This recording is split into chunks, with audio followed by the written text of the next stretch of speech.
Les données à caractère personnel sont protégées par de nombreux textes.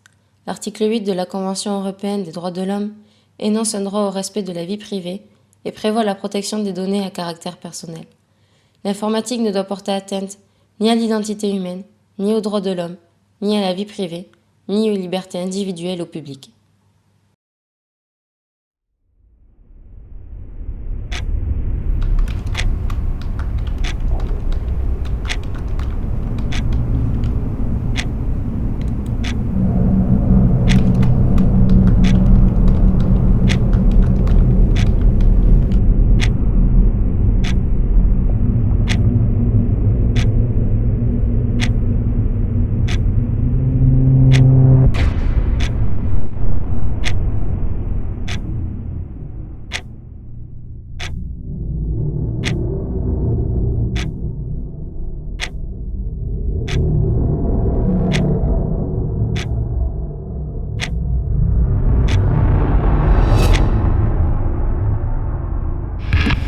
Faits divers.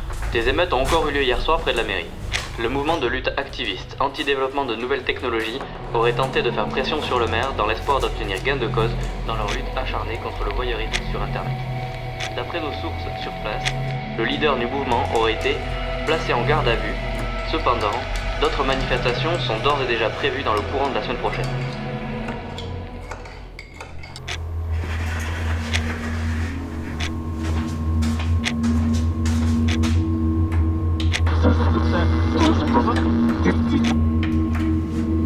Technologie maintenant.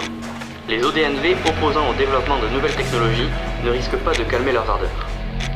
En effet, aujourd'hui se lance la toute dernière version de réseaux sociaux à réalité hautement augmentée. Pour débattre de ce sujet, nous avons aujourd'hui parmi nous le psychiatre André Malone, spécialiste en comportement humain et relations sociales. Bonjour Dr Malone. J'aimerais commencer en vous donnant la parole, Monsieur Malone. Je disais tout à l'heure que le leader du mouvement ODNV des opposants au développement de nouvelles technologies aurait été mis en garde à vue car il lutte en quelque sorte contre le système. Considérez-vous cela normal ? Tout d'abord, je voudrais dire que dans un premier temps, je ne défends pas la violence de ces actes. Cependant, leurs idées sont quand même nobles à défendre. Vous savez, quand j'étais jeune, Internet n'était qu'à ses débuts. Pouvoir regarder un clip sur YouTube était quelque chose de tout à fait satisfaisant. Et puis en quelques années, tout s'est accéléré à une telle vitesse que personne ne s'en est rendu compte. D'abord, Facebook est arrivé. Quelle révolution!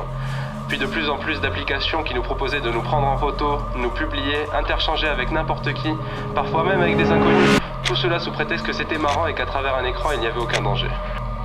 Voilà que maintenant nous vivons avec ces réseaux sociaux à réalité hautement augmentée. Pour moi, ceci est mauvais. Une caméra dans tous nos murs, qui nous épie, qui diffuse notre vie. Ne pensez-vous pas que nous sommes allés trop loin ? Pour moi, cela est une abomination, un viol de notre vie privée. Mais une majorité de la population s'est laissée avoir par le système, mangée par le leader Internet. Et voilà qu'aujourd'hui, il développe encore plus ces réseaux à réalité hautement augmentée. Une nouvelle version, c'est bien ça ? Je me demande bien ce qu'ils ont pu y rajouter. Une caméra dans nos douches peut-être ? Jusqu'où irons-nous pour satisfaire le pauvre peuple de voyeurs que nous sommes ? On critique le système, mais qui sommes-nous pour cela ? Nous sommes tous des voyeurs dans ce monde. Nous passons notre vie à râler en nous croyant observés, mais nous sommes tous autant observateurs. Pensez à cela la prochaine fois que vous voudrez épier impunément votre voisin. Dites-vous bien que lui aussi vous épie, sans aucun remords.